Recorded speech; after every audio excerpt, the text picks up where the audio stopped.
සුබ දවසක්. මම මේ රැඳිලා ඉන්නේ උඩවලව ජාතික වනෝද්‍යානයේ ප්‍රධාන පිවිසුම අසල. අද දවසේ මගේ ප්‍රධාන අරමුණ වුණේ මේ උඩවලව ජාතික වනෝද්‍යානයේ ජීවත් වෙන අලි ඇතුන්ගේ සංචරණ රටා පිළිබඳව පුංචි විමසීමක් කරන්න. මේගොල්ලෝ පරිසරයත් එක්ක මුහු වෙලා ඉන්නේ කොහොමද? මේගොල්ලෝ ආහාර ගන්න රටාව කොයි වගේද? කියන මෙන්න මේ කාරණා ගැන පුංචි සොයා බැලීමක් කරන්නයි අද මම විශේෂයෙන්ම මෙතනට ආවේ. උඩවලව ජාතික වනෝද්‍යානය කියලා කියන්නේ අලි ඇතුන්ගේ පාරාදීසයක්. මේ ළඟටම වෙලා අලි ඇතුන් නරඹන්න පුළුවන් හොඳම තැනක් විදිහට තමයි උඩවලව ජාතික වනෝද්‍යානය ප්‍රසිද්ධ වෙලා තියෙන්නේ. ඉතින් අපි සංචාරය ආරම්භ කරමු.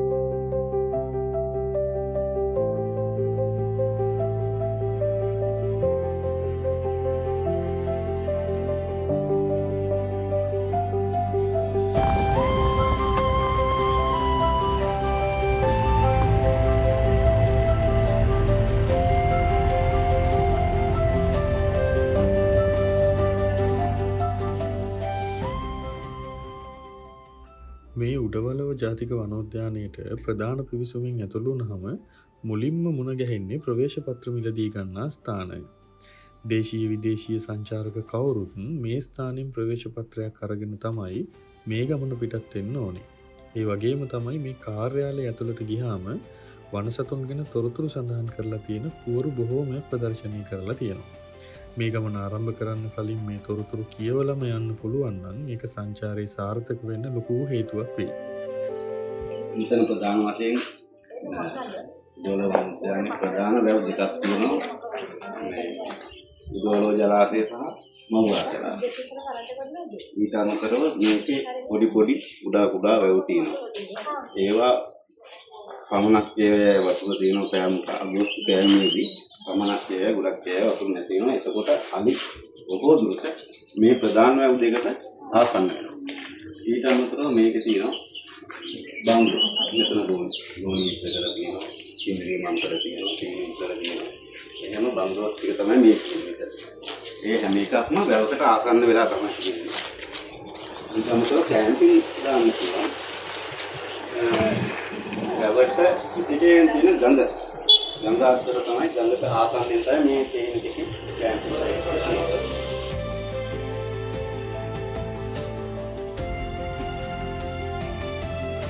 ඒ කරුණු දැන ගැනීමත් එක්කම අපි සංචාරය ආරම්භ කළා.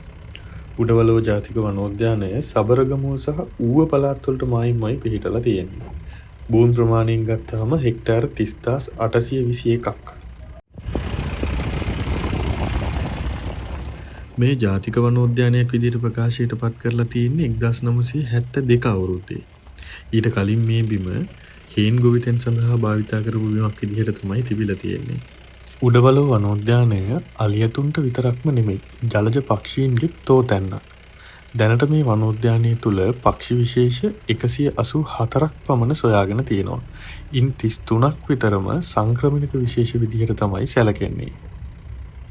මීට අමතරව ශාක විශේෂ 94ක්, මාළු විශේෂ 21ක්, උභයජීවී විශේෂ 12ක්, උරග විශේෂ 33ක් වගේම ශීරපාය විශේෂ 43ක් මේ වනෝද්‍යානයේ වාර්තා වෙලා තියෙනවා.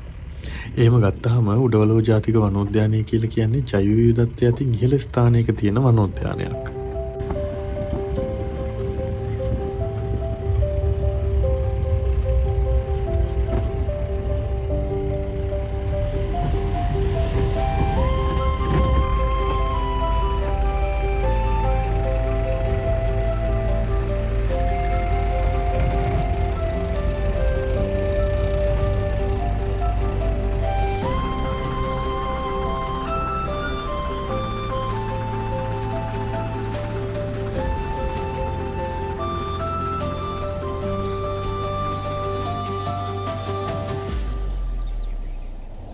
අපිට අද ගමන ආරම්භ කරනකොට මම වුණා මුලින්ම අලි පවුලක්.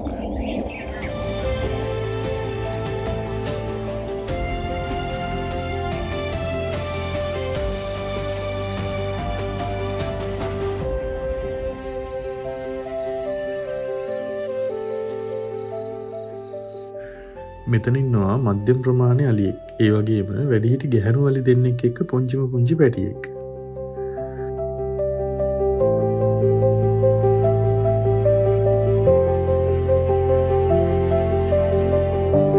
මේ අපි දකින්නේ අලි දෙන්නෙක් අතර තියෙන සම්බන්ධතාවය ඉතාම පැහැදිලිව පෙන්වන මොහොතක්. අලි එකිනෙකාගේ මූණට හරි එහෙම නැත්නම් හිසට තමන්ගේ හොඬේ තියලා සෙමෙන් ස්පර්ශ කරන එක ඒ අයගේ භාෂාවේ අදහස් වමාරු කර ගැනීම එක්තරා විදිහක්. මේ වගේ හැසිරීම් වලින් ඔවුන් එකිනෙකාව අඳුන ගන්න එක, සෙනෙහස පෙන්වන එක, ඊට පස්සේ ආරක්ෂාව තහවුරු කරගන්න එක වගේ තමයි පෙන්වන්නේ. සාමාන්‍යයෙන් අලි රංචුවක කුඩා ඒකක තියෙනවා. හරියට මෙන්න මේ වගේ අලි පවුල්. විශේෂයෙන්ම ගැහැණු අලි අතර මේ වගේ සම්බන්ධතා ගොඩනැගීම, ඒ වගේ දේවල් පවුලේ එකමුතුව රැකගන්න ඉතාම වැදගත් වෙන කාරණා. මේක සරල මොහොතක් වගේ පෙනුනට ඇත්තටම මේ අලින්ගේ ජීවිතේ ගැඹුරු සමාජීය බැඳීමක් පෙන්වන ලස්සනම දර්ශනයක්.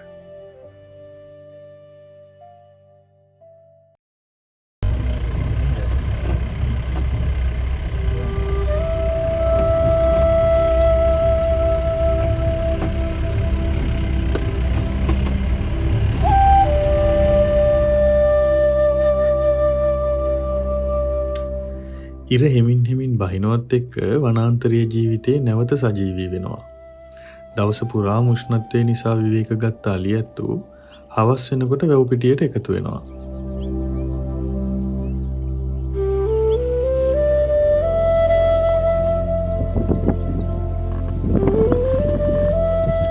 අලි බලන්න අපි වැව් පිටියට යන අතරමඟ අපිට තව අමුත්තෙක් මුණ ගැහුණා. මේ ඉන්නේ grey headed fish eagle. මෙයට මේ නම ලැබිලා තියෙන්නේ අලු පාට හිස සහ තද දුඹුරු පාට පියාපත් සහිත පෙනුමට. වනාන්තරයක් තුල හමු වෙන විලෝපිකයන් අතර මේ grey headed fish eagle කියලා කියන්නේ ඉහළම මට්ටමේ විලෝපික පක්ෂියෙක්.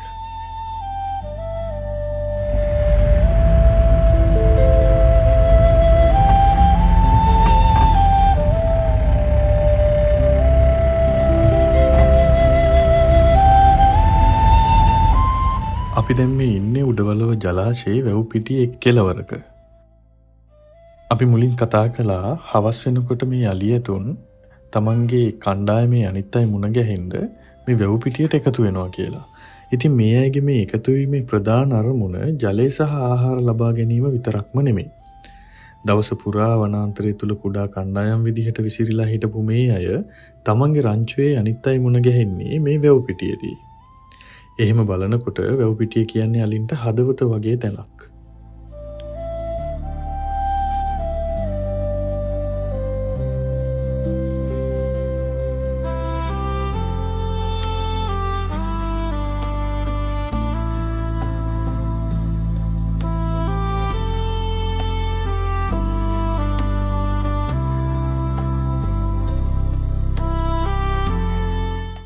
එකතු වුණු පුංචි පැටව් සෙල්ලම් කරනවා, වැඩුණු අලි ආහාර ගන්නවා, තරුණ අලි සගයන් එක්ක විනෝද වෙනවා.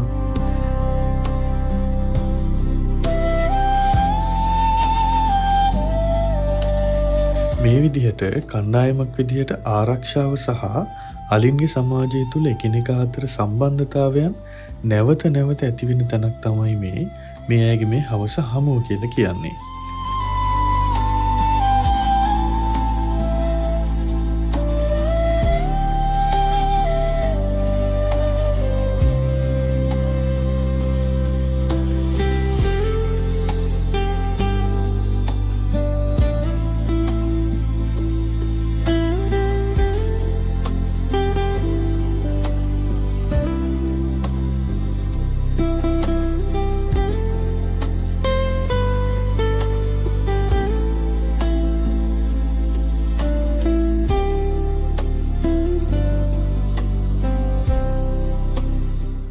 ශ්‍රී ලංකාවේ ජීවත් වෙන්නේ ආසියානු වලින්ගේ උපවිශේෂයක්. මෙයාලා විද්‍යාත්මකව හඳුන්වන්නේ එලිපාස් මැක්සිමස් කියන නමින්. මේ පිරිමි අලියෙක්. මෙයා ටිකක් හුදෙකලාව ඉන්නවා තමයි අපි දැක්කේ.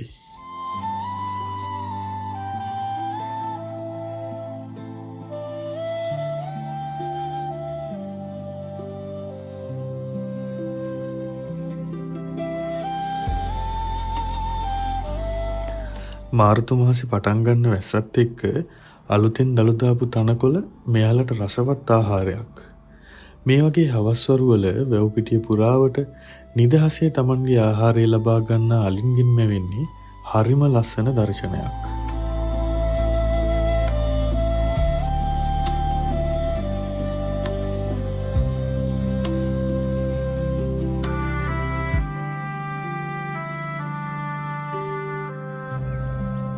අලියෙක් දවසකට ගන්න ආහාර වලින් වැඩිපුරම ආහාරයට ගන්න තනකොළ. ඒ කියන්නේ 50%ක්ම ගන්න තනකොළ.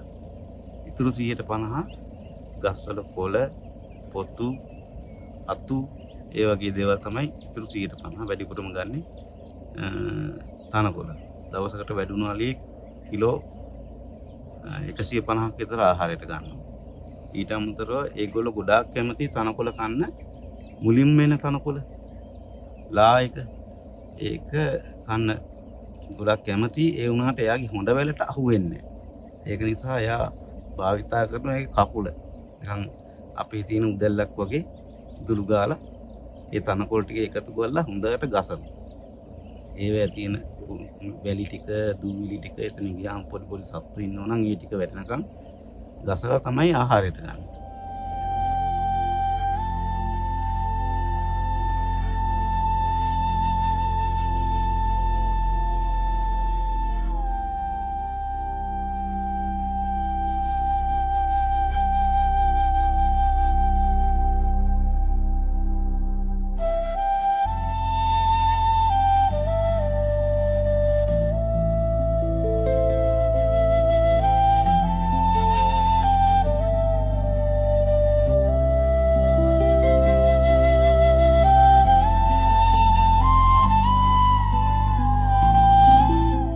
අනිත් අය කෑම කන අතරේ මේ අලි අම්මයි පුංචි පැටියයි වතුර බොනවා. බලන්න මේ චූටි හොඬ වලින් වතුර බොන අපූර්ව.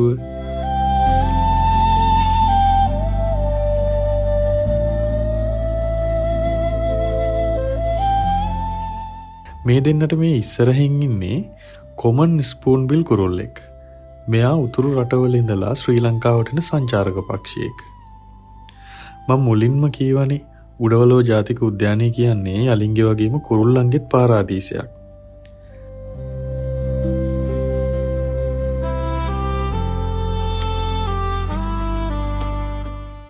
ඒත් මම මේ වැඩසටහනින් පෙන්වන්නේ අලින්ගේ ආහාර රටාව, සංචරණ රටා, ඒ වගේ අලින්ගේ සමාජීය හැසිරීම් වගේ කාරණා නිසා මේ ගමනේදී මුණ ගැහුණු අනිත් සත්තු ගැන ඉදිරි වැඩසටහනකදී විස්තර වශයෙන් කියන්න බලාපොරොත්තු වෙනවා. හැබැයි අපිට මුණ ගැහුණු මේ පුංචි අලි පැංචු කීප දෙනා නම් මේ ගමන නිමා කරලා මෙතනින් යන්න නොදී ගොඩක් වෙලා අපිව මෙතන නවත්ත ගත්තා.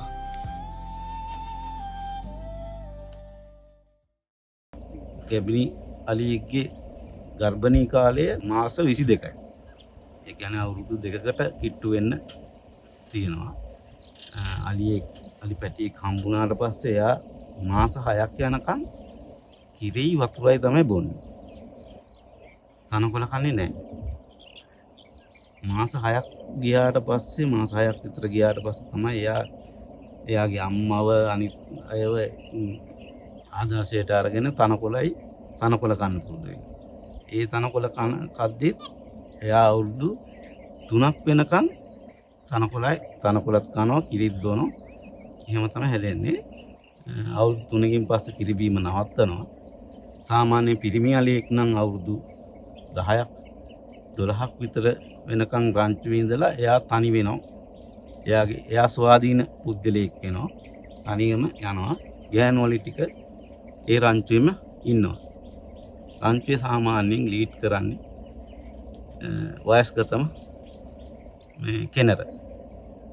එයා තමයි දන්නේ මේ කාලය වෙනකොට කොහෙටද යන්න ඕනේ, දැන් කොහෙටද යන්න ඕනේ, වතුර තියෙන්නේ කොහෙද, කෑම තියෙන්නේ කොහෙද, ඒ හැමදේම ගැන එයා හොඳට දැනුවත්. එයා අනුගමනය කරමින් අනිත් කට්ටියත් යනවා රංචුව පිටින්.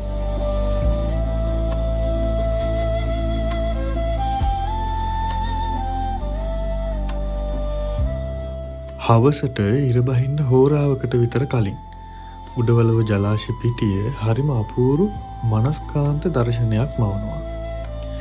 ඒකාකාරී සංකීර්ණ ජීවන රටාවල් ඇතුලේ ඉන්න කෙනෙක්ට මේ වගේ තැනකට ආවහම දැනෙන්නේ මොන වගේ හැඟීමක්ද කියලා මං අත්දැකීමෙන්ම දැනගත්තා. ඒ තරමටම මේ පරිසරය හරිම නිදහස්, හරිම සංවේදී.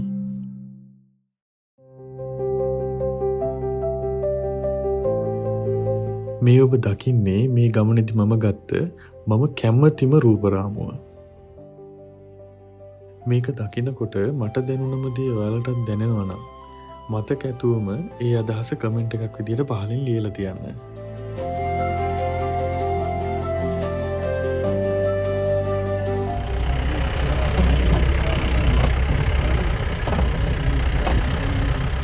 වැව් පිටේ ඉඳලා අපි සංචාරය හමාර කරන අදහසින් උද්‍යාන පිවිසුම දක්වා ගමන් ආරම්භ කළා. කලින් දවසේ වැහැලා තිබුණ නිසා පාර තරමක් මඩ වෙලා. මේ විදිහට ඉස්සරහට යනකොට අපිට ඉස්සරහින් පාර දිගේ අලින් කීප දෙනෙක් ඒ අයගේ ගමනක. මේ සාමාන්‍ය රංචුවක් නෙවෙයි. අලි පවුලක්.